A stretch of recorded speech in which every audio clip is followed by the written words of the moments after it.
Welcome to our channel Telugu Prabha. నేను మీ journalist Yagnamurthy. మనందరికీ తెలుసు, బాహుబలి ది ఎపిక్ అక్టోబర్ 31వ తేదీ విడుదల కాబోతూ ఉంది. ఇప్పటికే దానికి సంబంధించినటువంటి అడ్వాన్స్ బుకింగ్ చాలా ఎక్స్పెక్ట్ చేసిన దానికి మించి అమ్ముడవుతూ ఉన్నాయి. సో ఆదరణ చూస్తూ ఉంటే చాలామంది ఆశ్చర్యపోతున్నారు. రీ రిలీజ్ సినిమాల్లో ఈ స్థాయి అడ్వాన్స్ బుకింగ్ అనేది ఇప్పుడే చూస్తున్నామని చెప్పేసి ట్రేడ్ వర్గాల వాళ్ళు చెప్తున్నారు. కేవలం ఇక్కడే కాకుండా, హైదరాబాద్లోనే కాకుండా ఓవర్సీస్లో ఆల్రెడీ చాలా రోజుల క్రితమే ఆ అడ్వాన్స్ బుకింగ్ మొదలైపోయింది. అక్కడ కూడా చాలా హెవీ రష్ కనిపిస్తూ ఉంది బుకింగ్స్లో. సో దీంతో తెలుగు సినిమాల రీ రిలీజ్లో బాహుబలి ది ఎపిక్ అనేది ఒక సరికొత్త బెంచ్ మార్కుని సృష్టించబోతోంది అనేది ఖాయమైపోయింది. ఇప్పటి వరకు తెలుగు సినిమాల రీ రిలీజుల్లో కలేజా సినిమా, మహేష్ బాబు హీరోగా నటించినటువంటి కలేజా సినిమా అత్యధిక వసూలు సాధించినటువంటి రీ రిలీజ్ సినిమాగా రికార్డు సృష్టించింది. అది ఈ మధ్య రిలీజ్ అయింది. అంతకుముందు కూడా మహేష్ బాబు సినిమా మురారి, అది టాప్ ప్లేస్లో ఉండేది. దాన్ని ఇప్పుడు కలేజా సినిమా బ్రేక్ చేసింది. నిజానికి అది ఫస్ట్ టైం రిలీజ్ అయినప్పుడు ఒక ఫ్లాప్గా బాక్సాఫీస్ వద్ద నిలిచిన సినిమా అది. తర్వాత కాలంలో కల్ట్ స్టేటస్ని సాధించింది. అయితే కలేజా రీ రిలీజ్ అప్పుడు ఒక పరిణామం చోటు చేసుకుంది. అదే రోజు విడుదలైనటువంటి భైరవం అనేటువంటి ఒక కొత్త సినిమా కలేజా ధాటికి అది నెమ్మదించాల్సి వచ్చింది. దాని కలెక్షన్స్ మీద చాలా తీవ్రమైనటువంటి ప్రభావమే పడింది. ఆ భైరవంలో యాక్చువల్గా ఒక తమిళ్ సినిమాకి రీమేక్గా వచ్చినటువంటి ఆ సినిమాలో బెల్లంకొండ సాయి శ్రీనివాస్ హీరోగా నటిస్తే నారా రోహిత్, మంచు మనోజ్ 2 కీలక పాత్రలు పోషించారు.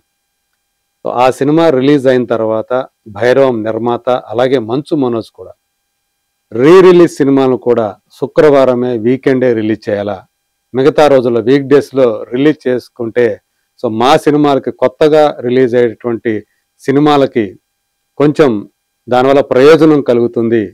సో ఇప్పుడు కలేజా ఎఫెక్ట్ వల్ల మా సినిమా నష్టపోవాల్సి వచ్చింది అని చెప్పేసి వాళ్ళు ఆవేదన వ్యక్తం చేయటం మనం చూసాం.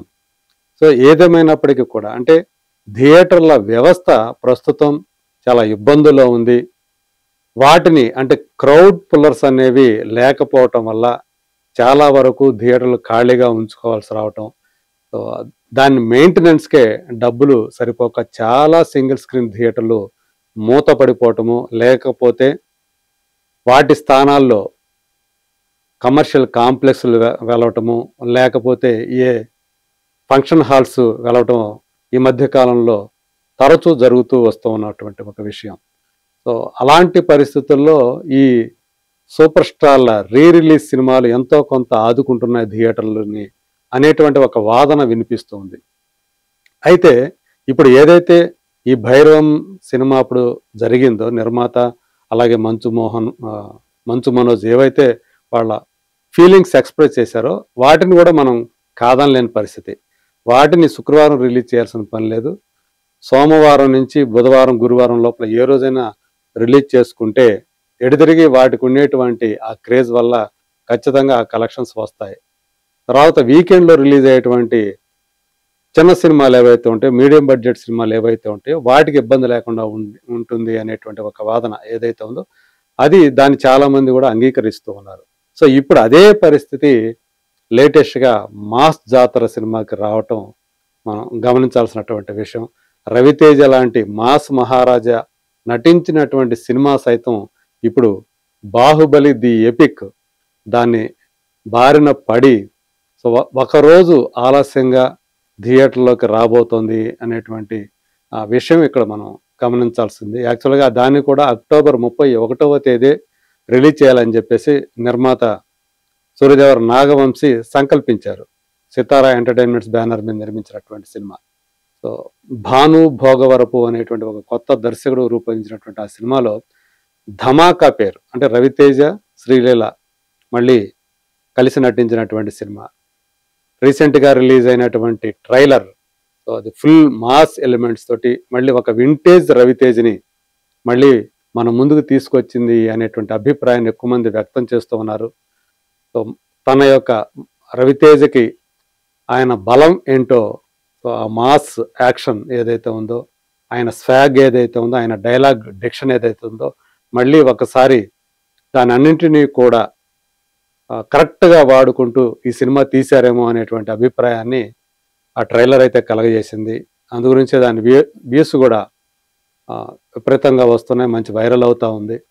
అయినప్పటికీ కూడా బాహుబలి ది ఎపిక్కి వస్తున్నటువంటి ఆన్లైన్ బుకింగ్ ఆదరణ చూసిన తర్వాత నిర్మాత కొంచెం వెనక్కి తగ్గి, ఎందుకంటే 31వ తేదీ రిలీజ్ చేస్తే ఖచ్చితంగా ఆ కలెక్షన్స్ మీద దాని ప్రభావం పడుతుంది అనేటువంటి ఒక ఉద్దేశంతో ఆయన 30వ తేదీ రావాల్సినటువంటి ప్రీమియర్స్ని 31వ తేదీకి మార్చేసుకున్నారు. అంటే ఆ సినిమా అధికారిక హ్యాండిల్ ఏదైతే ఉందో, సితారా ఎంటర్టైన్మెంట్స్ అధికారిక హ్యాండిల్, దాంట్లో ఈరోజు క్లియర్గా చెప్పేశారు 31వ తేదీ సాయంత్రం 6 గంటల నుంచి ఆ సినిమా ప్రీమియర్స్ పడబోతున్నాయి.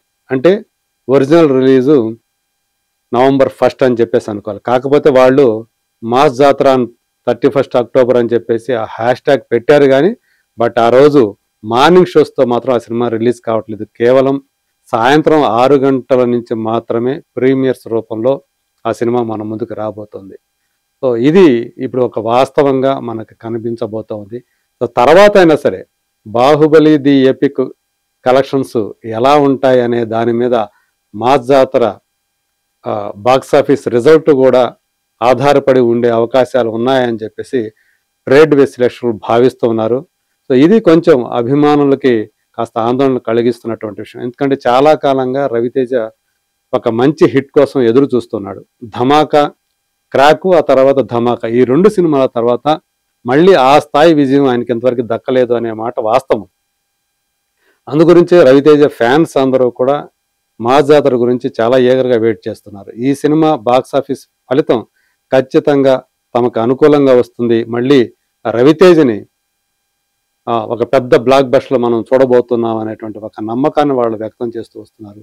మరి దానికి బాహుబలి ది ఎపిక్ వల్ల నష్టం కలిగితే మాత్రం తట్టుకునే పరిస్థితుల్లో వాళ్ళు లేరు అనేది కూడా మనకి సోషల్ మీడియాలో వాళ్ళు వ్యక్తం చేస్తున్నటువంటి అభిప్రాయాలను బట్టి మనకు అర్థమవుతుంది. సో మనకి ఇంకొక విషయం కూడా మనకు తెలుసు, Baahubali the beginning, Baahubali the conclusion, ఈ 2 సినిమాలని కలిపి ఇప్పుడు బాహుబలి ది ఎపిక్గా మన ముందుకు తీసుకురాబోతున్నారు. కేవలం కలపడం కాదు, అంటే మొదటి సినిమాని ఫస్ట్ హాఫ్గా, రెండో సినిమాని సెకండ్ హాఫ్గా వాళ్ళు ఎడిట్ చేశారు. ఆ 2 సినిమాల్లో లేని కొంత కంటెంట్ని, అంటే ఆ డ్యూరేషన్ వల్ల కొన్ని సీన్లు ఆ సినిమాల్లో కట్ చేశారు. వాటిలో కొన్ని అలాంటి కట్ చేసినటువంటి కొన్ని సన్నివేశాలని ఇప్పుడు ఈ సినిమాలకు సంబంధించి పొందుపరిచి మరీ మన ముందుకు తీసుకొస్తున్నారు. పైగా రీమాస్టరింగ్ చేశారు. మనం రీసెంట్గా రిలీజ్ చేసినటువంటి ట్రైలర్లో చూస్తే ఆ క్వాలిటీ అనేది ఒరిజినల్ సినిమాలకు మించి కనిపిస్తూ ఉంది. సో ఆ 4K రెజల్యూషన్ తోటి, ఆ రీమాస్టరింగ్ తోటి, సౌండ్ సిస్టమ్ కూడా కొత్తగా, అంటే ఇప్పుడు ఉన్న దానికి తగ్గట్లుగా అప్డేట్ చేసి మరీ ఆ సౌండ్ సిస్టమ్ని ఆ సినిమాని రిలీజ్ చేస్తూ ఉన్నారు. సో ఎంతగా అంటే మళ్ళీ ఒక కొత్త ఎక్స్పీరియన్స్, మనం ఆల్రెడీ ఆ సినిమాలు చూసేసాం కదా, మళ్ళీ ఏం చూస్తాం అనే ఫీలింగ్ రాకుండా ఒక న్యూ ఎక్స్పీరియన్స్ని ఆడియన్స్కి ఇవ్వటం కోసం ఆ సినిమాని అంత పకడ్బందీగా ఎడిట్ చేసి మన ముందు తీసుకొస్తున్నారు. 3 గంటల 45 నిమిషాల నిడివితోటి తీసుకొస్తున్నారు. కాబట్టి మరి రేపు అక్టోబర్ 31వ తేదీ ఆ సినిమా మన ముందుకు వచ్చిన తర్వాత ఎలా ఉంది, నిజంగా ఇప్పుడు ఏదైతే ప్రచారం జరుగుతుందో ఆ క్వాలిటీ తోటి ఆ ఎక్స్పీరియన్స్ కనుక అది ఇవ్వగలిగితే మాత్రం నవంబర్ 1వ తేదీ విడుదలవుతున్నా, లేకపోతే అక్టోబర్ 31వ తేదీ సాయంత్రం ప్రీమియర్స్ నుంచి మన ముందుకు రాబోతున్నటువంటి మాస్ జాతరకు ఇబ్బందులు తప్పవు అనేటువంటి అభిప్రాయం అయితే వ్యక్తమవుతుంది. మరి చూడాలి బాహుబలి ది ఎపిక్ దాని థ్రెట్ నుంచి మాస్ జాతర ఎలా తప్పించుకొని బాక్సాఫీస్ దగ్గర విజయం సాధిస్తుందో. Let us wait and see.